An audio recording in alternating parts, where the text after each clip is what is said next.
project, you will hear them on the loop, so you can sit and relax. And then we have down here 3 poetry films, so you can pop on headphones and listen to those. And you can also look at them online at home if you want. There's some codes there to log on from home. So if you can't watch everything today, you can look at it later.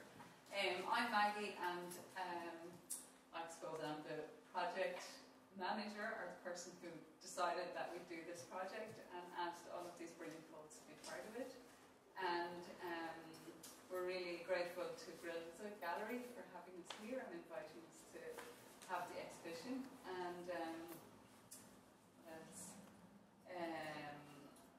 yeah, I suppose we're just going to do each of the 4 poets are going to read a couple of poems each, and then if anybody in the audience wants to read a poem of their own or of someone you really like, you're very welcome to do that as well. So a little open mic, and then we'll just let you ramble around the exhibition. And I know there's some other events in Clóanna, so that's it really. So we're going to start with Simon Ó Faoláin, then we're going to go to Emer Fallon, who is the current writer in residence for Kerry County Council, then McLachlan, and then myself, Maggie Breen. So we won't keep you for a full night.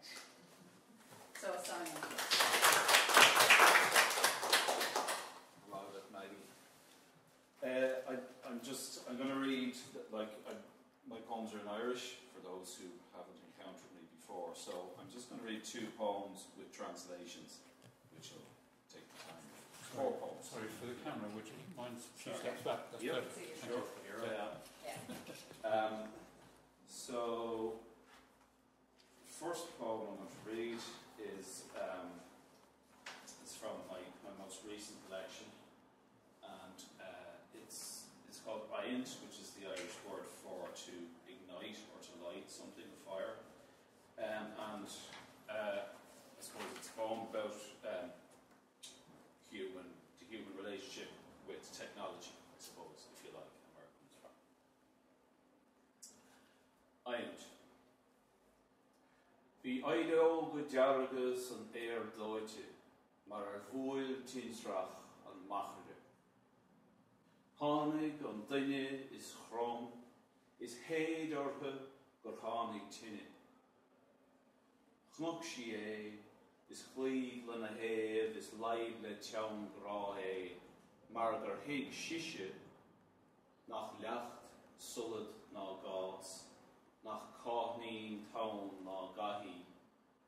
Éisin, nach íosc éan ná míl, nach púca deawan ná dia Is go ráidir a réan gan slucht gan sínsir.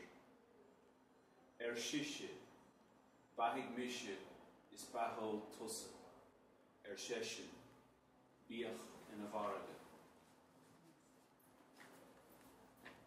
Fire. This is translated by Sean Lyser. When lightning struck the dunes, it left red embers in the scorched grass. A man approached and crouched and blew on them until the fire took.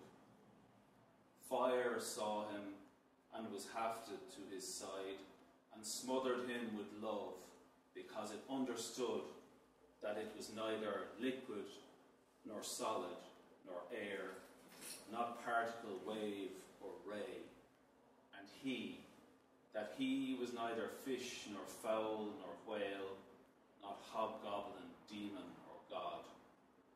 And they both knew they were there without issue or forebears. Fire said, "Nurture me and I will nurture you." The man said, "It's a deal."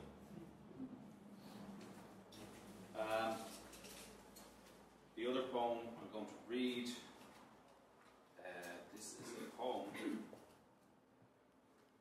which features my father, and who happens to be here, so there we go. And it's a poem basically about the nature of memory, which has a lot to do with electricity, as it happens, like everything else that goes on in the brain. So the poem is called An Electro, or The Electrician. Is cuineach leom mahir cuineh le lasar na huile, an nagin ihe styrime, gavacha sé an tintrach tirlint ibrach bóhir. Chwer an spéir de glúis, an stráice blaimach gléil chorm, fad trinse lán le hiisce. An luas, an lasir, an galas, agus iad lán gan chuine. Chágadur rian dóite iacháin a inchin. Chunir smol chatte a hiúlan sé le lín a inchte. Is builen tíntrach talamh, a ríist is a ríist eile, I gcónaí san áid chéana.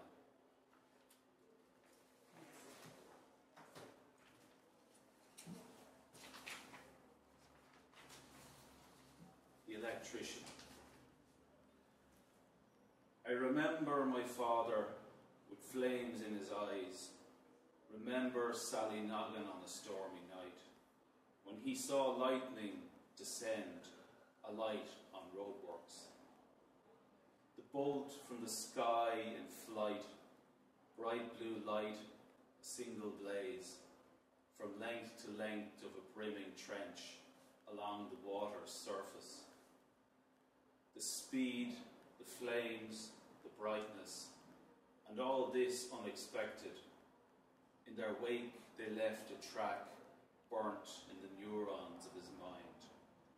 A smouldering trail he walks each time he recollects, so that lightning strikes the same place again and yet again, so many times more than twice.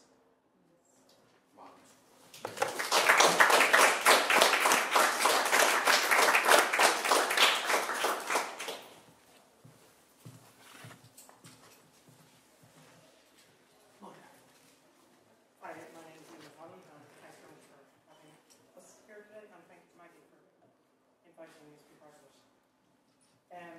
It's the equinox tomorrow, so I'm just going to read a poem called Equinox.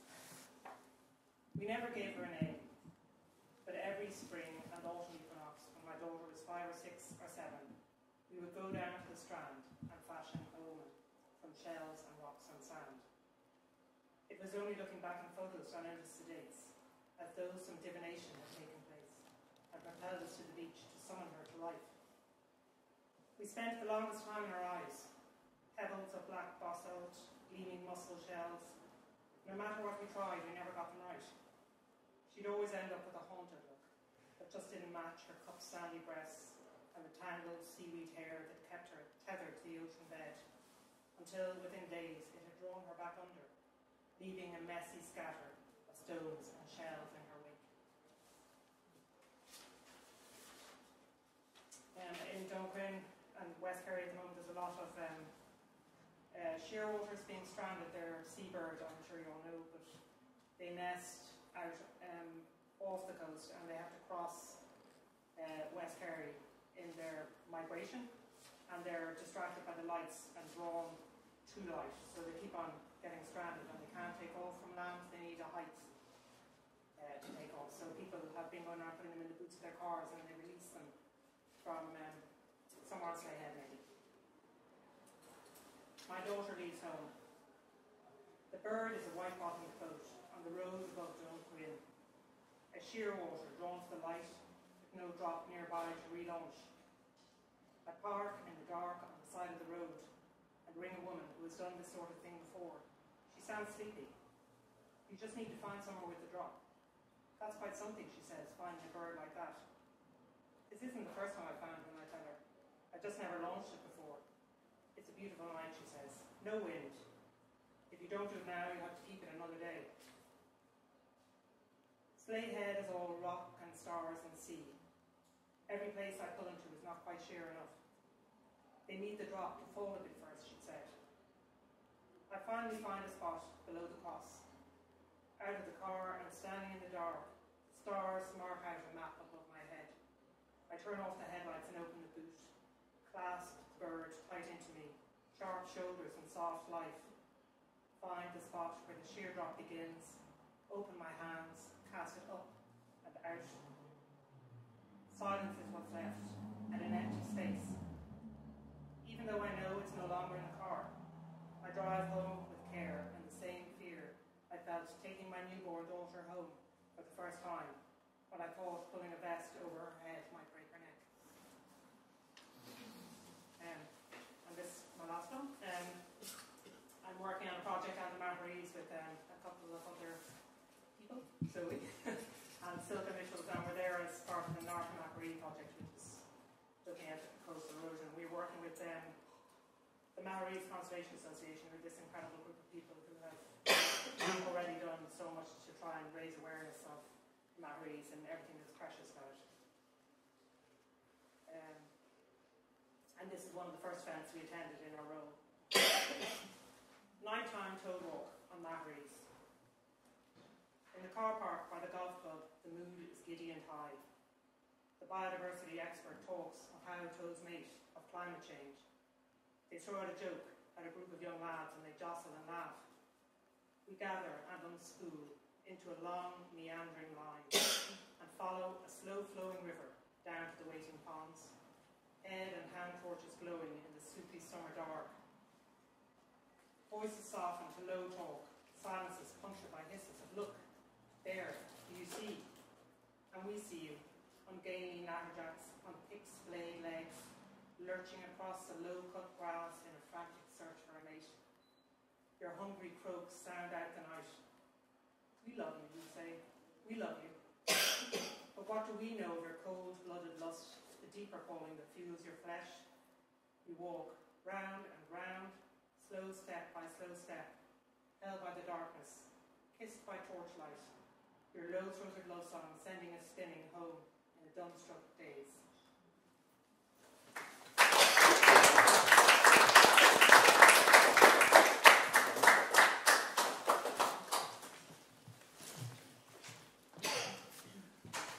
Hi, I'm McLachlan. So there's a couple of poems here, so I suppose I'll read those two. I might read another one as well. The first poem I'll read is Night, which is one of the shorter poems there. And that came out of a number of things that kind of happened when the neurons of the brain sort of connected. 2 or 3 different things. One was a night spent leaning on a 6-bar, 5-bar gate looking up at the full moon. The other was when an artist friend of mine and I thought we might collaborate on a project, but neither of us knew what we were doing or what it would lead to, and it never really led to anything actually, except we did spend a bit of time sitting on the rocks down below on the strand at Clóanna, where this poem is set.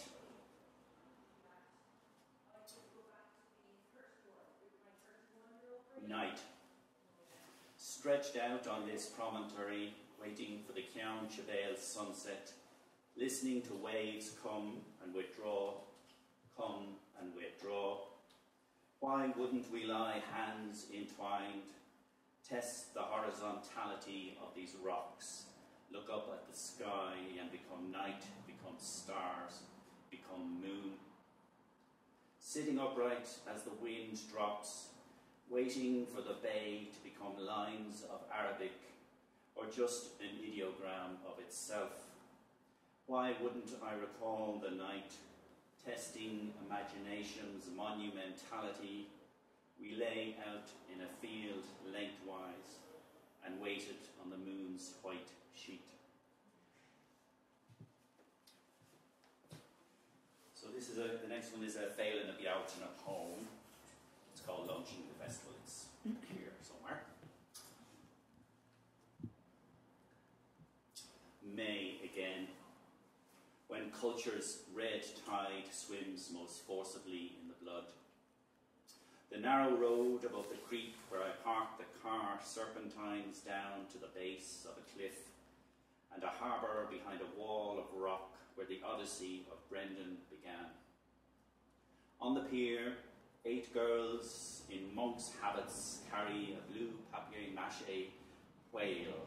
School children stand next to a knave oak, hide tin whistles for their uniforms. Later they'll play the tune they spent the week rehearsing. In a triangle of sunlight, women spread the weight of small talk amongst themselves. The sean-nós singer, the parish priest and the local doctor bestowed their blessings on a ceremony I didn't know I needed until this moment. Before the crowd breaks up to leave, a Palestinian singer in exile gifts us a song from her country. Her voice is strong, compassionate. It conveys a suffering that surely every heart here feels. We nod in understanding, gather ourselves, drift solemnly away in ones, twos, threes. Maybe one more. Find one. I'll read this from my mother. The likes of us. It's late October, 6 o'clock and dark. The clocks went back last night, but no one told my mother. She has been dozing in her chair, wondering if it's morning or night. Now she thinks I'm her brother, and she, her sister Paloma, and I, the so beautiful Paloma who knew how to talk to men, are crossing O'Connell Bridge, heading for the pubs off Grafton Street. We've just stepped off the leak-slip bus in our hats and scarves. There's a Siberian wind coming off the river, a big splash of moonlight on the Westmoreland Street side. My mother has begun her climb up the white page, but hasn't told anyone yet. Horse-mad Paloma's ambition is to race under jockey club rules. Mine is to avoid the umbrellas and sharp elbows of the after-work crowd who, charging homewards, show no mercy to the likes of us heading the other way. Thank you.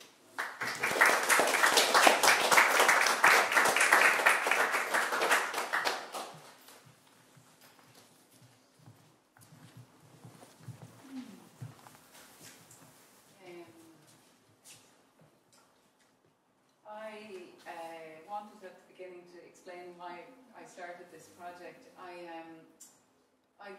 When I got COVID, I got something called hyperacusis, which is an extreme sensitivity to sound. So for a while I couldn't even leave my house. The fridge made me cry.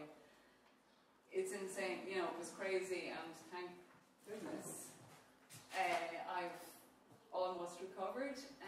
But a friend of mine who's a filmmaker who made these beautiful films asked me if I'd like to make a film because I couldn't be anywhere. So we made a film so that I could put my voice and my work out in the world, and then the whole sort of project came together. But I mean, as a lot of people have been really sick with COVID and many other things, I suppose I've been delving into trying to explain what it's like, because it's very hard to explain, you know. I think everybody has that experience. So this is kind of a fragmented poem, but I'm going to read it anyway, even though it's not how I'd like to be. But anyway, so noise. Noise for me these days is a hive of bees in my brain incessantly humming. They settle into cells, catch onto neurons. It feels like all the cells in all my body pulsate constantly with the buzz from the bees that have taken up residence. Yesterday, the noise of the fridges in a tiny shop inventory made me cry because they were too loud, and because the voice of the customer at the counter, a woman with a shrill pitch, drilled through the air, and someone scrunched a paper bag, and someone left a car engine running outside.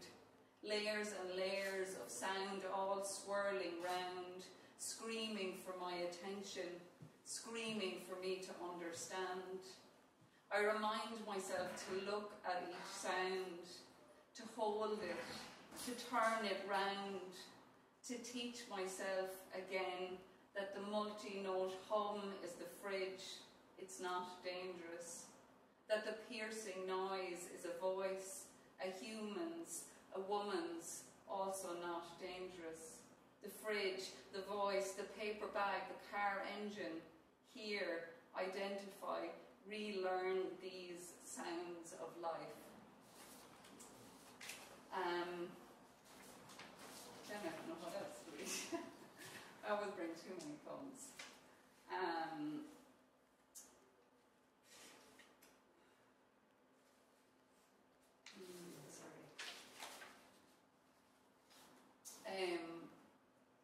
I suppose I would read this poem. It's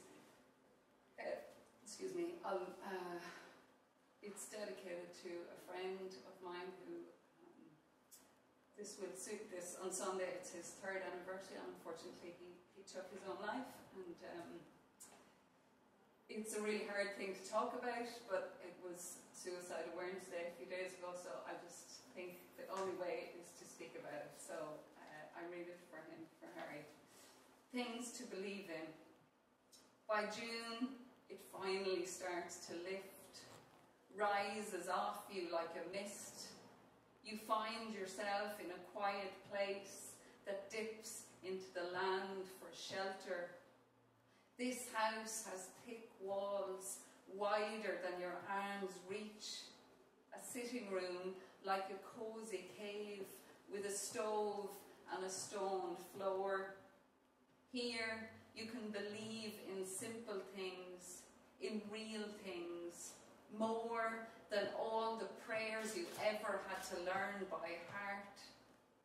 The call of crows in the evening, returning. The sound of things when the wind drops to nothing. The way a song can move you, reach you, like an anchor to your depths. The constant ebb and flow of the sea. The flourish of fuchsia in late August. The crash of rain lashing against the windows, and you safe in your house.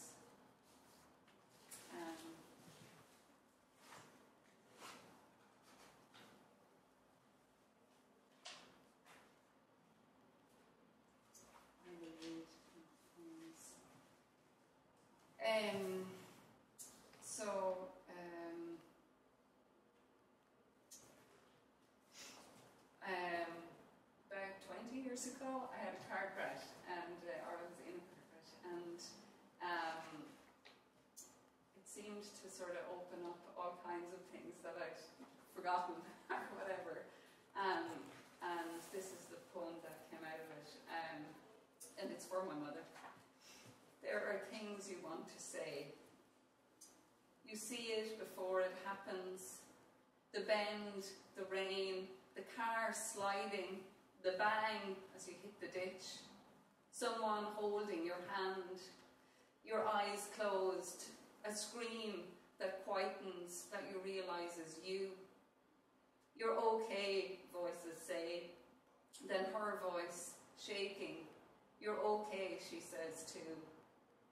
And then you're back at home on a day in summer, limping in from the backyard, crying with a grazed knee. It stings, you want it to stop. She gathers you up in her arms, all scones and heat. You're okay, she says, squeezes a damp cloth against your knee, tells you to hold it, so you do. She takes down the biscuit tin, takes out a plaster, peels away the white paper, sticks it on gently. Now, she says, you're okay now, and you believe her. You taste blood in your mouth, your eyes still closed. You're in a different car now, waiting. Then you're moving fast. You remember you're in an ambulance. She's sitting in the chair when you wake up. You want to tell her you love her. Tell her how you feel broken, how the dark creeps in, how you know something is broken, like as if all the sad things are pouring out with the blood through the cut in your head. And you want to tell her things you remember, bad things, the way they sit in a tangle in your stomach, and you want to get them out of you. and you can't think, and you can't eat sometimes, and you cry for hours sometimes, and you wish you weren't so weak, and sometimes you wish you weren't here at all. You're okay, you hear her say.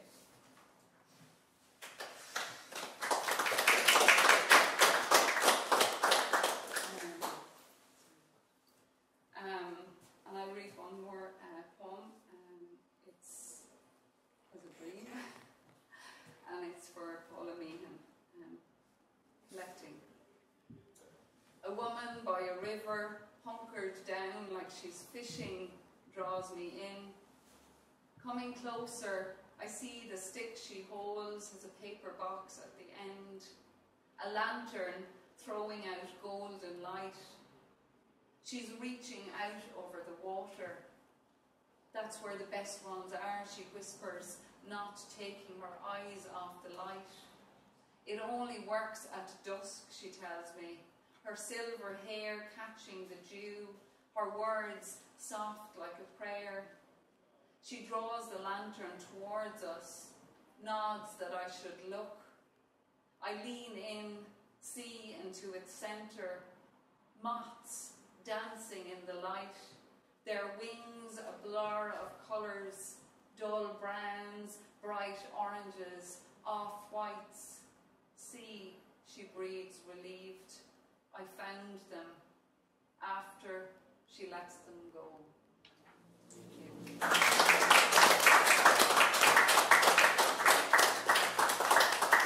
Does anybody want to read from the audience? Yeah? Would you like to? Yeah? Absolutely, yeah.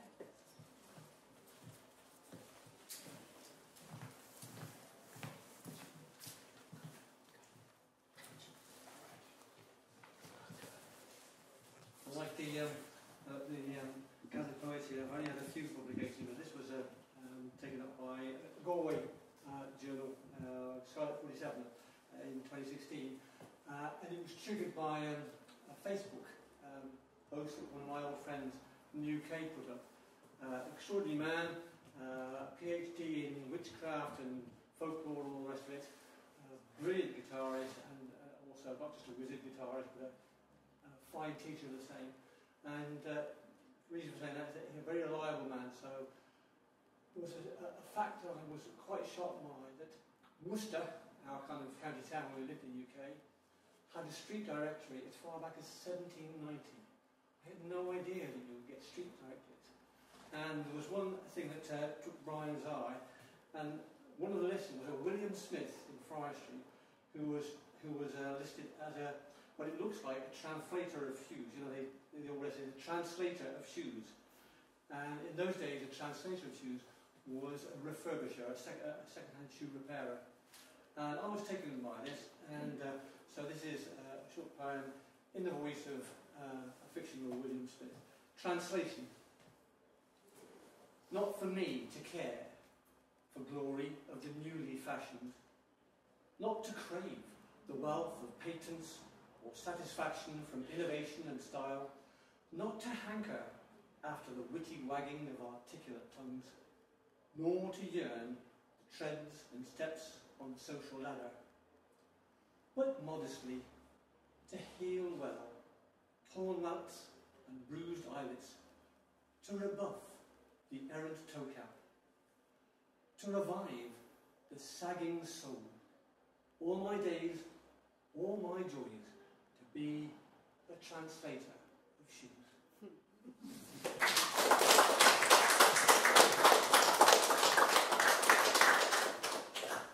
Anybody else? No. Yeah, so just to say thank you, and I think I meant to say at the beginning as well, it's fitting we have a Palestinian flag behind us here, and I just really wish we could bring this piece of this cocoon to the people of Gaza, and I hope that there's a ceasefire soon. So, thank you very much.